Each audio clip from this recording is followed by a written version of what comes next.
Hi, my name's Jim Prall. This is a talk on wind power systems for Professor Bryan Karney's course CIV401 in the winter of 2023 at University of Toronto. I'm a senior systems programmer in the electrical and computer engineering department here at U of T.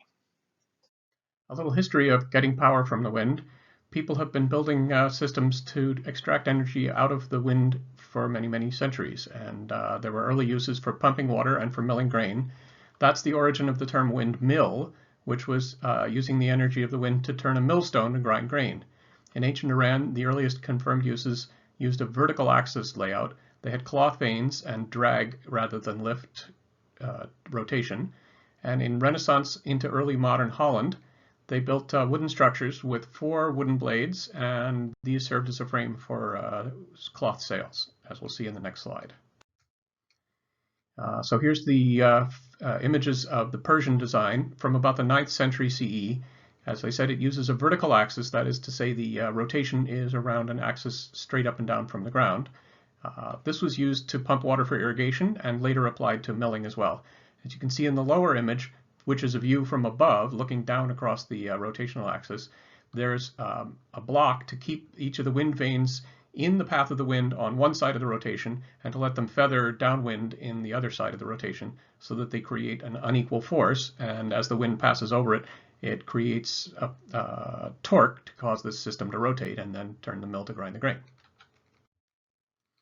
And of course, what we all recognize as the classic image of a windmill in Holland, here's an example of a photo, a beautiful one. It's a wooden frame tower, and it has a roundhouse built on a brick foundation.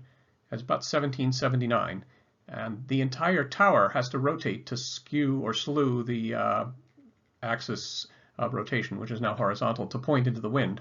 So somebody had to crank that. I suppose they just worked it by hand. I don't think they actually got to use the power of the wind to do that part. And then the 4 wooden blades work kind of like the mast of a sailboat, and each one has a wooden lattice off to one side so that they create what amounts to an airfoil. So you have a cloth sail that can be furled to stop the torque, to take away the torque and not run the system, so when you don't want it running. And then when you unfurl the cloth sails and put them out onto that frame, it supports them, creates what amounts to an airfoil. They work like a sail of a boat, and they cause each arm to exert a torque to cause the arm to rotate and then grind the grain. So here's a diagram from Lerner's Dictionary that expresses the difference between a windmill and a wind turbine. So you'll pretty commonly hear people refer to electric wind turbines as windmills, just because that's a more familiar word. But to be really precise, when you're generating electricity from the wind, you're not milling grain, so it's a wind turbine and not a windmill. That brings us up to the present, where we are discussing wind turbines for generating electric power. This is a pretty well-studied mechanical and electrical engineering challenge. The power source is fluid flow across a pressure gradient, so in a way it's very much like the other kind of turbines you will have studied in your course, things like hydraulic turbines running from the pressure gradient of water over a hydraulic dam, and also from steam and air pressure turbines. So this one works that the blades are tapered foils, so they have a profile that changes through the length of the shaft. And they're creating lateral lift. They're not working by drag. So this isn't like a pinwheel where the wind blows on it and just simply pushes it along. They have to be shaped like the blades of a propeller or an airplane wing, and they use the Bernoulli principle to cause lift, and that lift goes around the circle of the blade's rotation. Then they're connected through a hub onto the power shaft, which is in a nacelle. That's just a covering that keeps the turbine generator out of the rain. And then that is on an axis that can rotate around to face into the wind on top of this fixed tower that you can see at the bottom. So the task here is to take a linear flow and convert that into rotational energy. So that's just like working with a turbine or the propeller of an airplane, which works in reverse. It takes torque and turns it into a linear flow out the other end. So the blades catch the wind and work as an airfoil. Then each of them adds torque. Hopefully you get them all working in the same direction at the same force, and then they're torquing to turn the shaft, and the shaft will turn the turbine to generate electricity. There are some that work by direct drive, but a lot of models in modern wind turbines use some gear reduction for that. So, as I said, this is a rotary dynamo, and it's pretty much like any power plant. So the power electronics and the mechanical design of the turbine can draw on our experience from those. Many of them now use electromagnetic generators. So I've been giving this talk for Professor Karney for some years now, and looking back, I had this chart that covered the growth in the size of wind turbines up to the beginning of this decade. And I've had to add some new circles onto this diagram because then wind turbines have continued to grow ever larger. So back in 2006, the largest model in the market was a 5 megawatt unit with a 126 meter rotor diameter. And now they're getting bigger and bigger. So 2011, we see 7 megawatt models. And this year in 2020, we're now looking at 14 megawatt models out on the market with a 220 plus meter rotor diameter. Generally speaking, the design will be that the diameter of the rotor and the height of the tower are equal so that the lower blade passes somewhat halfway down the tower. So I've been giving this talk for Professor Karney for some years now, and looking back, I had this chart that covered the growth in the size of wind turbines up to the beginning of this decade. And I've had to add some new circles onto this diagram because then wind turbines have continued to grow ever larger. So back in 2006, the largest model in the market was a 5 megawatt unit with a 126 meter rotor diameter. And now they're getting bigger and bigger. So 2011, we see 7 megawatt models. And this year in 2020, we're now looking at 14 megawatt models out on the market with a 220 plus meter rotor diameter. Generally speaking, the design will be that the diameter of the rotor and the height of the tower are equal so that the lower blade passes somewhat halfway down the tower. So the wind power industry is really pretty substantial. It's a growing, rapid sustained growth. It's been growing at 23% year over year since 1990 up till now. There were an addition of 60 gigawatts of faceplate power capacity. That's a 10% growth in the past year. Solar PV is also growing quite rapidly, around 20% per year this past year. And wind is a major source of what you might call green jobs. So people are talking about that we have all these workers in fossil fuel industries that we're going to need to retrain and reallocate. And wind is already supporting something like 1.1 million jobs globally. And I've got a link on the site to the Global Wind Energy Council, which is a really good source of information.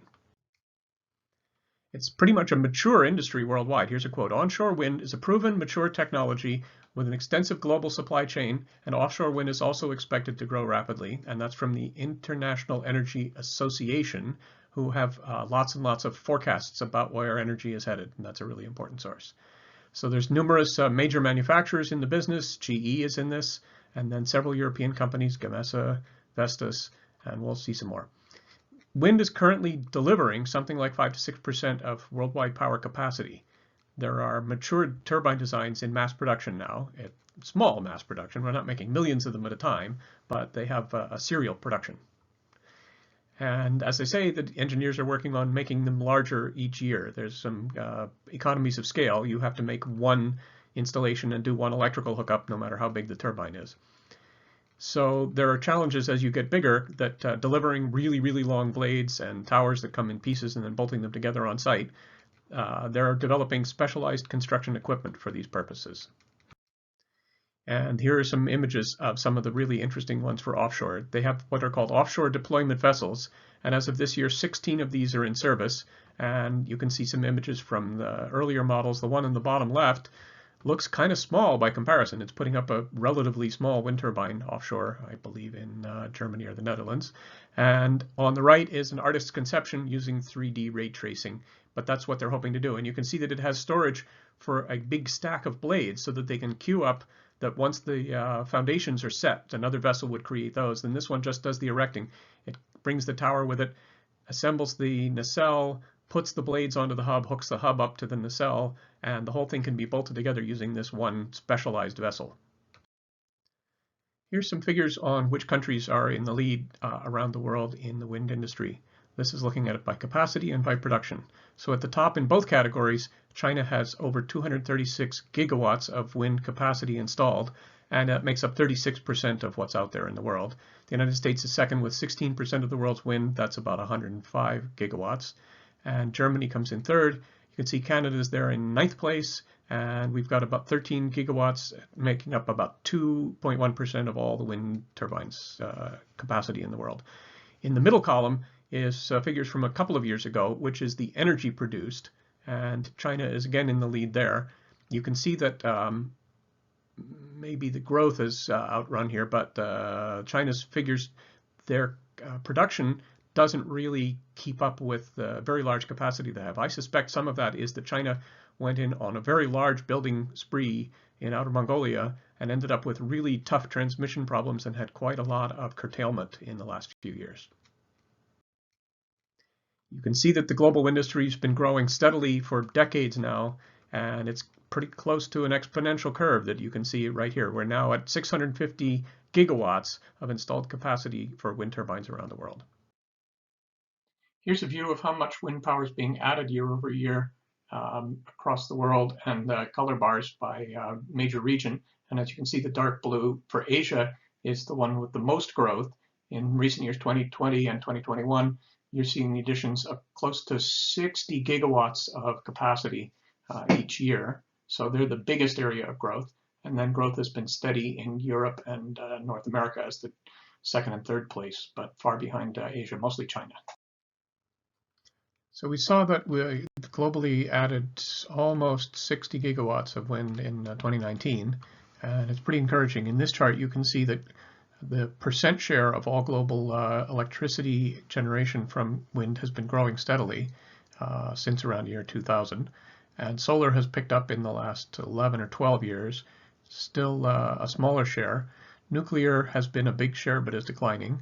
And the contribution of other renewables, that would almost all be hydro, I would say, maybe a bit of biomass in that, had been pretty steady at around 20% of global electricity. The part that's really important and striking here is that coal, which is not low carbon at all, had been holding on quite continuously at 40%. And this is, in the context of the global demand itself has grown. So this is the percent share.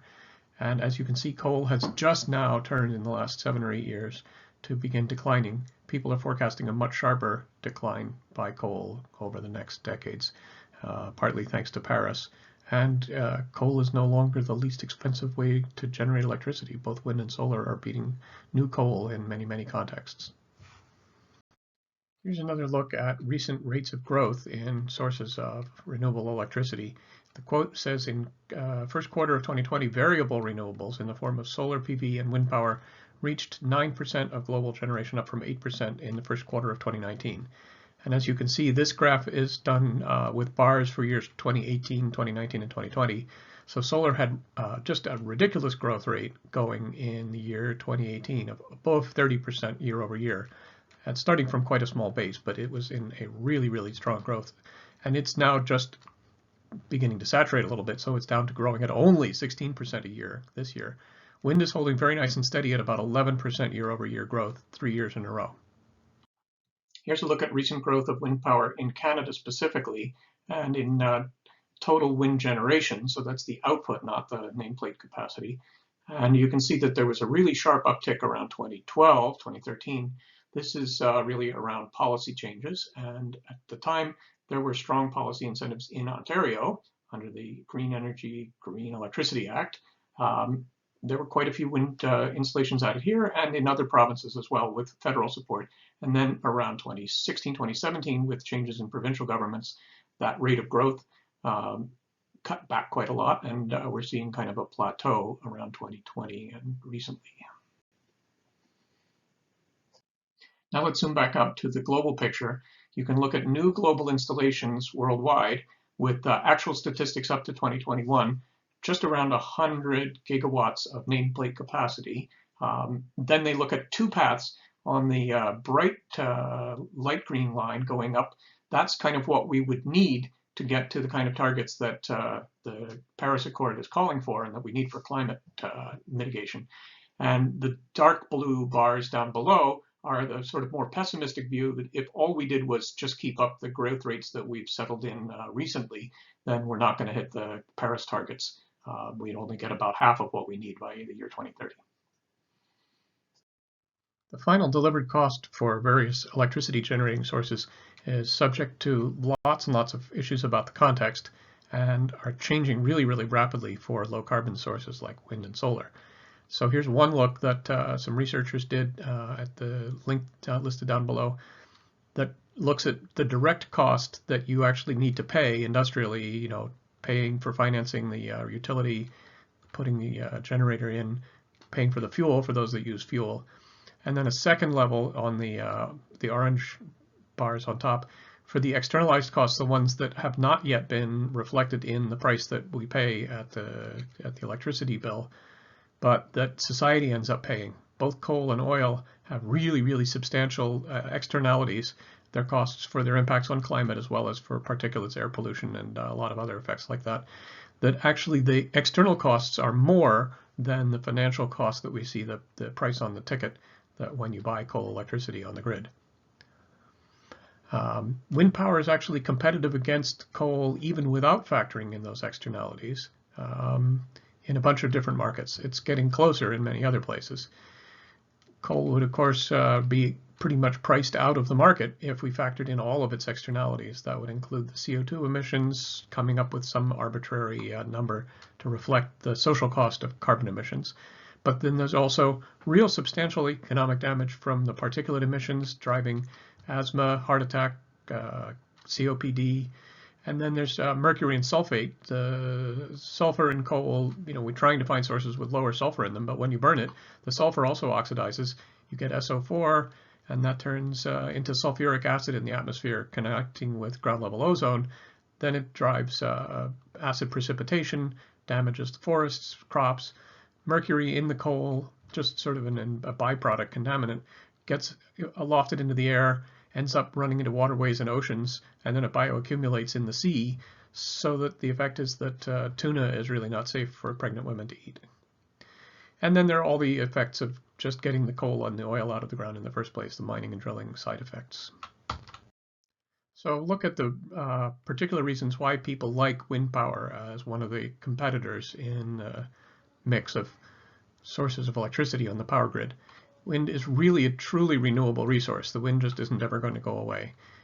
Wind turbines are zero emissions in operations. They don't consume any fuel and they don't emit any exhaust. And they produce that energy from the day you put them in, and it only takes maybe 3 to 6 months to recoup the amount of energy that you've delivered into the grid of how much you spent the energy producing and operating the wind turbine, even factoring in the energy that you're going to have to spend. You kind of bank up towards recycling in the end. And there's a good quote from the Wind Energy Coalition there. So one big strong point for both wind and solar is what we call security of supply. In contrast with fossil fuels, wind can't be used up, it can't be bought out, it can't be blockaded. There's no Straits of Hormuz for the wind, and it can't be embargoed. There's no OPEC for the wind either. And because it's a distributed plant with many, many small production systems, it's ideal for physical security. There's no one point of failure, so there's no real target for people with malicious intentions, sort of like we worry about people attacking a nuclear plant. So in the overall life cycle assessment of wind systems, wind turbines, their manufacturing can be about as green as other power generation systems. There is a real need to develop ways to do steel production with much less carbon emission, because steel is right now smelted using coking coal. You do a lot of combustion with CO2 emissions for that. And people are looking at alternatives for that. That's a bit outside the topic that I'm talking about now, but that's a thing you can find out. And when wind turbines are past their useful life, you have a process for retiring them. The steel tower is very straightforward to be either repurposed, put something else on top of that same tower, or recycle the steel. The turbine parts inside the generator could be scrapped. There's some interesting materials in there. Maybe there's some rare earths. The carbon fiber blades might be recyclable. Here's some research from 2004 talking about whether you can recycle the carbon fiber in blades. A lot has changed since then, and as of just this morning I found this link that there's a new group starting up in the UK called Sustainable Wind, SUSWind for short, and they're partnering with their National Energy Low Carbon Council, with very interesting prospects that they plan to try to design wind turbine blade manufacturing processes to make the blades as amenable as possible to recycling. So that's quite exciting to see. Now to the story of wind power in Canada. Canada really has decent wind resources. We're, exposed to the Arctic, and we have really good temperature gradient from north to south, so we get strong winds. But the wind industry was really quite slow starting here compared to, say, the US and both Europe as well. There were no Canadian turbine makers until Ontario's Green Energy and Green Electricity Act. That act came into effect and was a landmark in North America. It was the first time that a province or a jurisdiction set up feed-in tariff rates to pay for green energy. That makes the electricity more viable to introduce, to produce, and put into the grid, because you get a committed contract for an attractive rate that works with the technology as it is available at the time, that you can make it pay. It was available for wind, solar, and biomass, but unfortunately it was quite short-lived. So Ontario's Green Energy, Green Electricity Act offered, as I said, feed-in tariff rates for green energy, and the rates were linked to performance of the project, that it had to have a specified percentage of domestic or Ontario content. And this was sort of an industrial policy thing to make it palatable. It was spending government money to pay people to subsidize better sources of electricity to help them get a foothold and begin introducing the supply chain. That kind of industrial policy doesn't sit well internationally. All the competing vendors that didn't get spots in Ontario ended up taking them to court in the World Trade Organization, challenging that kind of local content requirement as unfair on trade practice. In any case, I don't actually know if they succeeded at the WTO, but the Conservative government took over with Doug Ford, replacing Liberal Premier Kathleen Wynne, who had kept the Green Energy Act in effect. So one of Doug Ford's first acts was to just cancel it. He campaigned on that. In the course of setting it up, the government had negotiated with Samsung Industries of Korea. They were to locate a factory in Ontario for building the steel tubing to become parts of wind turbine towers. And they also worked with Siemens to bring in a blade manufacturing plant into Tillsonburg, Ontario. And that was quite successful. I understand that they actually assembled over 1,000 wind turbine blades. But unfortunately, the Tillsonburg plant closed in 2017. As the headline there shows, 340 green energy jobs left with it, again as a result of the change in government and the deletion, the repeal of this act. So across Canada, more reasons why wind wasn't one of the big factors until recently is that there were lots of other cheap power sources in place. Canada has a really long history with hydroelectricity. Niagara Falls was one of the first power plants in North America. Also, fossil fuels and nuclear have each enjoyed really strong historical subsidies. Canada's a fossil fuel producer as well, so there's a political interest in keeping that part of the power mix. The provincial utilities were each pretty slow embracing wind in general. They tended to favor what they had succeeded with in the past. So the major provincial utilities had specialized in hydro and nuclear, and also they'd built substantial fossil infrastructure with coal and natural gas-fired plants. And this has been true around the world, that the big utilities did not champion wind as something that was not invented here. They were going to stick with what they knew how to do. In addition, we're a very wide country with lots of thinly populated areas, so we have a very wide dispersed power grid. And although the southern border near the US, there's strong grid connections, outside of that region, some of the best places where you might find the best wind resource, the power grid's fairly weak, and then that adds to the cost of getting the wind integrated into the power grid. Hydro and nuclear were quite well developed across Canada, and both of those are low carbon emitting sources. So since they both deal with addressing air quality concerns from fossil emissions as well, maybe there was just less clean air motivation to make people be interested in pushing to get the change to bring wind into Canada's power grid. So on the topic of the dangers of different energy sources, this is an interesting study that looks at the total death expected risk from different generation sources. And you can look on the left side, there's the death rate from accidents and air pollution. Coal scores the worst there, followed by oil. A lot better for natural gas, biomass, and then hydro. Wind, nuclear, and solar all look great on that. Then you can, on the right side, also see greenhouse gas emissions, which is separate. Like greenhouse gas emissions don't kill anybody directly the way that pollution and accidents do, but they have terrible impacts on the big scale globally and in the long run. And there, coal and oil also look terrible. Natural gas comes out a lot worse on that metric. And biomass, it's a pretty wide range. And then when you look at the truly green and renewable sources, hydro, wind, nuclear, and solar all come out smelling like roses there as well. So there's air quality benefits. That's kind of the short-term argument, that right now coal is killing people. And if you stop burning coal, people will live longer in the place where you were burning it. So a big plus for wind power is the immediate effect you can see from getting wind in your power grid, that you're generally displacing coal-fired power generation with each unit of wind that you add. And Canada did have significant air quality problems with coal generation.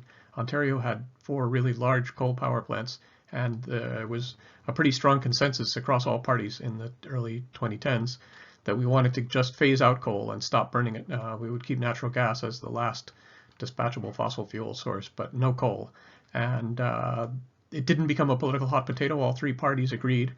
So in the, by 2014 target, we'd already got it done. So the really large plant at Nanticoke and 3 other sites are now out of production, not burning any more coal. And because wind is pretty quick to build, it doesn't, 20-year lead times in a nuclear power plant, people make up their mind to start putting in wind. And if you can get supply, you can just start setting them up. And each wind that you add is that much less coal you burn. So another factor in wind's favor is that all the other low carbon sources are facing, some headwinds. So there's a shortage of sites for new large hydro across the world, really, in North America certainly. Hydro has significant ecological impacts. The migratory fish that come and spawn upstream have a tough time with really large hydro dams. You can build fish ladders, but how do you do a fish ladder around a site like Churchill Falls? And flooding land with the existing soil and plants leads to breakdown of organic matter in the absence of oxygen and emits methane. So there's actually pretty significant greenhouse gas emissions from existing hydroelectric sites. And it's pretty hard to quantify, but it's not zero.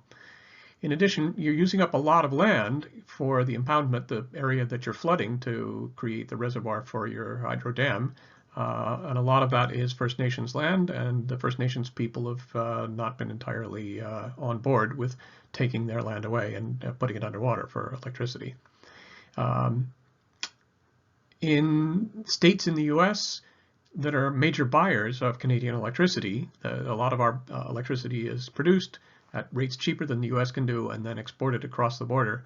But you have to get contracts, and customers in the US have picked up on these environmental issues about large hydro and have been campaigning. So there's been places like New York where the state didn't want to contract with a Canadian power producer to buy lots and lots of our hydro. For nuclear, there are enormous uncertainties. Nuclear is just really expensive to build, and it never seems to be able to come in at the price that it was originally projected. It tends to do, lots and lots of delays, and people perceive nuclear as being much, much higher risk than any of these other sources. Having seen the enormous disaster at Chernobyl, including, if you haven't seen it, you should look at the Netflix series, the dramatic reenactment of the Chernobyl accident. And then Fukushima, which was not really operator error, just a design problem that they didn't have a way to deal with an earthquake and a tsunami that flooded the backup generators that would have kept the pumps running even though the power grid was down. So in addition, since the dawn of the nuclear electricity industry, people have been struggling with what to do with spent fuel and with low-level radioactivity from retired pipeline from within a nuclear plant. So, Canada has a program for dealing with that, and, we're not having a lot of environmental contamination from the nuclear that we're running here. Canada has a pretty respectable nuclear industry, but the public is just not really on board with trying to expand nuclear on a large scale. So going back to large hydro, these are some of the things I just mentioned in passing in the last slide. Locally, First Nations have been opposed to proposals to put land underwater to produce impoundments for large hydro dams. and there are ecological impacts on fish runs. As I also mentioned, there's methane that is emitted when you impound existing topsoils. The plant matter breaks down and emits methane. And the Great Whale Project in northern Quebec was proposed to sell a lot of electricity into New York State, but the buyers in New York really put that out of business. It was a really strong, organized campaign that the New York legislature had to, put their agreement in, and the public wasn't on side with that. A much brighter night for hydro in Canada is that after many, many years of delays, 2 significant projects in the Maritimes are now finally coming into force. So there's the Lower Churchill Falls, a 3 gigawatt, not quite run of river, but a small scale hydro, with much less impoundment than the major Churchill Falls reservoir, put in by Nalcor and SNC, and the Gull Island Muskrat Falls staged just downriver from there. And here's an interesting quote. The Muskrat Falls project includes construction of an 824 megawatt hydro facility, 1,600 kilometers of transmission line along the province and associated electrical equipment. And as of last month, September 28th, Nalcor achieved first power from this project despite COVID-19. So they were worried they would have trouble finishing the construction, but they made it. The power is being routed around through Nova Scotia, and there's a story behind that. So I've turned my camera off so you can see this entire map and diagram with the key, the legend. The project to take power from Lower Churchill Falls and from Muskrat Falls, it's not being routed through the power lines that serve the major existing Churchill Falls that's many decades old, running through Quebec, operated by Hydro-Quebec, and there's political issues behind that. So Labrador has chosen to run the power across the Labrador Strait into Newfoundland, down the peninsula into St. John's, and through Newfoundland's own transmission grid, and then through a maritime link underwater across the bay and over into Nova Scotia. Then from there, it's going through New Brunswick and available to sell power into Maine over existing transmission infrastructure. And the plot here is that Newfoundland felt really put out at how things worked out, that Churchill Falls lies within the territory of Labrador, which Newfoundland understands to be part of its own province. Don't ask Quebec what they say. That's very confusing. There's parts of people in Quebec who wish that Labrador had never been seceded, taken out of Quebec, and they'll draw maps where they paint Labrador the same color as Quebec. But never mind that part. The Churchill Falls transmission was just insanely efficient, worked out to a levelized cost of less than 1 cent per kilowatt hour. And Hydro-Quebec gets the revenue from that, and they're making a lot of money off of it. And they've got a 40-year contract, and Labrador didn't really end up getting any of the money out of that to speak of. So they wish that they'd gotten a better deal. It was a freely negotiated contract, and it's kind of sour grapes to say, oh, well, you were a bigger province and you threw your weight around.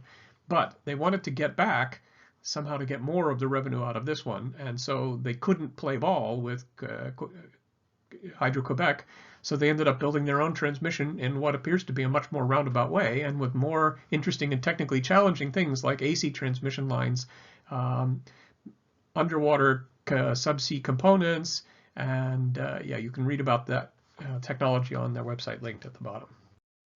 So with a few prospects for new large hydro across Canada, we can look at some activities that has taken place lately. There's been a big retrofit done for the Sir Adam Beck generating station at Niagara Falls. OPG has a page describing that. It allows a lot more water flow to the station capacity throughout the year. They bored a big 12.7 meter tunnel. It was completed in 2013, and it's now in service. There's also a pretty good Wikipedia page about the project. And they're currently working on upgrading and replacing the generator turbines in Sir Adam Beck. So instead of looking at large hydro across Canada, developers are looking into the possibilities for much smaller sites, just a lot more of them. You can do run of the river, where you don't create a dam and an impoundment, and you just take the flow that's there and run a turbine on it, a little bit like a tidal turbine. That was one of the options promoted in the Green Energy, Green Electricity Act. That's now repealed, so the possibility of feed-in tariff rates aren't there, but you could still look at doing this. In fact, dams that weren't built for hydro purposes have some impoundment and some waterhead that you could turn to small-scale hydro. Only 3% of the dams in North America have hydroelectric generation, and so there's potential for refitting many of the smaller ones if you just come up with a plan for hooking that up to the power grid.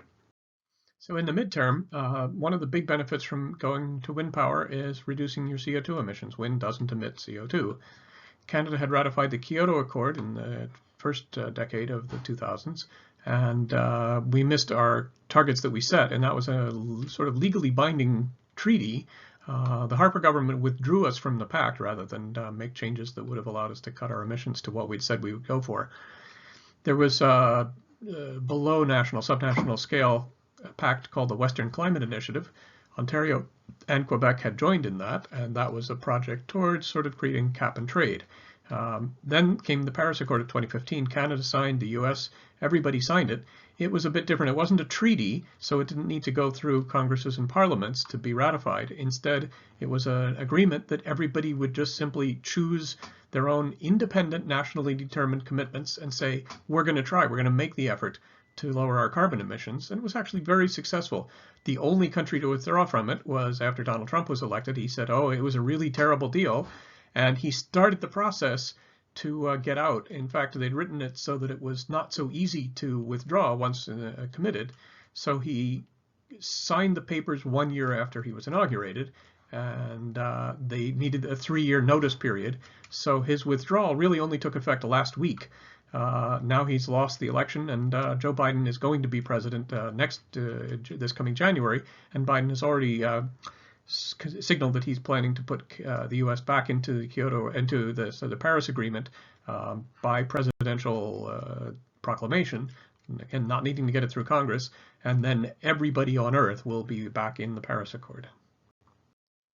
So another view of the long term is that getting into sustainable renewable resources gets you out of the fossil fuel era where we have been dependent on an exhaustible source. Oil and gas will eventually run out. Now, we've seen that people have been discovering ways to get more and more oil out of the ground, so we were not really hit with peak oil the way that people thought in the early 2000s we might, run into trouble where we had more demand than people could pump oil or gas to meet that demand. But the climate is the real constraining factor. We need a carbon neutral economy in the long run. And as one person put it, the Stone Age did not end because we ran out of stones. So there are enough fossil fuel reserves left in the ground to really bake the climate. It would be catastrophic to dig them all up and burn them all. We need to, quote, leave it in the ground. So you can see the website leaveitintheground.org for more about that. As part of a transition to a post-fossil fuel economy, wind power can be a good, sustainable, long-term energy source and a significant part of the transition. It's genuinely inexhaustible. The sun will keep shining and keep creating those temperature gradients that drive the circulation of the Earth's atmosphere, and that's not going to go away. When you're building wind, you create green local jobs. You can build the wind turbines, you can assemble them, and you can maintain and operate them with people in your country. So previously I mentioned the idea of peak oil. There was one peak, that was the really easy to extract oil. So easy and cheap oil is gone now. The places that Saudi Arabia has some reserves that they can extract at a few dollars a barrel, but everybody else is not finding any new oil that's that easy to get out. There's lots more reserves of fossil fuels that are not nearly exhausted. So coal appears to be like there's about 100 years worth of coal in the ground at the rate that we had been using it until we stopped expanding coal and began contracting it recently. But coal is just generally dirty. It contains contaminants like mercury, sulfur, and burning it emits small fine particulate matter that pollutes the air. And even though that pollution will wash out in the rain in a few weeks, while it's there, it's very destructive. It causes emphysema, COPD, asthma, and there's an enormous financial cost from that. Thousands of lives are lost every year as well from those kind of emissions. Coal mining is very destructive. We're now getting to the point where basically people tear an entire mountain off to get at the coal underneath it, pile all the toppings of the mountain into the valleys around, and they've devastated the landscape. So in coal country, people are really feeling the pain. The workers needed the jobs, but on the other hand, their entire landscape has been devastated. Burning coal, unless you come up with a real clean coal solution, is very carbon intensive.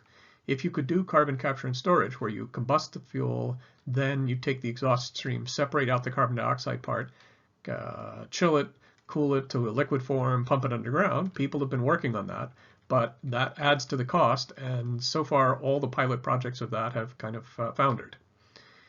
That might make much less coal economically recoverable if you commit to doing that. Really, the market for coal is contracting. It's practically vanished.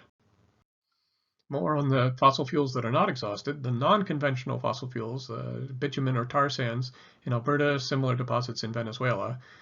Across much of North America, there are shale deposits from which you can extract oil through hydraulic fracturing. And hydraulic fracturing techniques also work to get lots and lots of natural gas. The gas wells don't pump for very long, so you do a bunch of fracturing, you pump water and chemicals underground under great pressure, you start getting some gas out, and in a few months you stopped it with that one and you have to drill another one. So parts of the US and other areas are now sort of pockmarked with little drill wellheads where they got some gas, and now they're done. This is a very high demand for water. You basically need to take a local water supply and then you contaminate it. You make it really gross and undrinkable, pump it in the ground, and these magic dilutants and fracturing agents and whatever make the gas come out from the tight rock. Then all that water gets produced again when you extract the gas. So the dirty contaminated water needs to be re-injected into other wells, and it seems to act as a lubricant because there's a consistent pattern. People are finding that there are clusters of very small earthquakes, very minor earthquakes, but a few significant ones in areas that had no natural seismic activity. They were not on fault lines. You're seeing this in the US Midwest. The other thing is that these chemicals can be toxic, and the companies like to say that they're trade secrets and won't disclose what they are. So have a look at the 2010 film by Josh Fox called Gasland. There's a link to the IMDb reviews of it there. So given that the Canadian tar sands are a really vast resource, why wouldn't we want to extract them? Well, there's enough carbon in there to create an enormous climate catastrophe if we take even a significant share of what's there. Canada's actually pretty heavily invested in this, putting in infrastructure for extraction and pipelines for delivering. It's also very carbon intensive to do the extraction, so people look at accounting for the carbon that you emit getting the fuel separately from the carbon that the customer is going to emit when they burn the fuel that you sell to them. And those customers might be in another country, so maybe Canada's emissions don't reflect all the carbon coming from the tar sands if the bitumen has been pipelined into the US or right now sent by train. The process for extracting it uses a lot of natural gas as a fuel for softening up and separating the bitumen. There's also danger to the local community through effects on the water supply. This also creates a lot of volatile compounds that get dissolved in water, tend to be carcinogenic, and they run up through into the Arctic. Putting the pipelines in has been extremely controversial, so there's been projects like the Keystone XL to take more Canadian bitumen diluted with solvent and send it down to refineries in the US. So far, the Keystone XL has gotten close, but it's not operating, and maybe Joe Biden's going to take another look at whether we want to have another shot at killing it. It was approved under the Trump administration, and I don't know how far they've gotten with, it's not on yet. So barring pipelines, people have been having to deliver bitumen by rail, and there was a really terrible tragedy in Lac-Mégantic, Quebec, where people had a train full of heavy oil from the bitumen tar sands, parked the train and didn't set the brakes properly. It was at the top of a hill. The train started to roll on its own, ran down into the town, smashed into the town, caught fire, and a bunch of people died and houses were destroyed. And that concludes part A. I'm going to start in tomorrow with another part for you. Part B, we're going to talk about the business side of wind, how much wind are out there, so the idea of wind resource prospecting, and look at some things like levelized cost. And so I'll talk to you in another slideshow.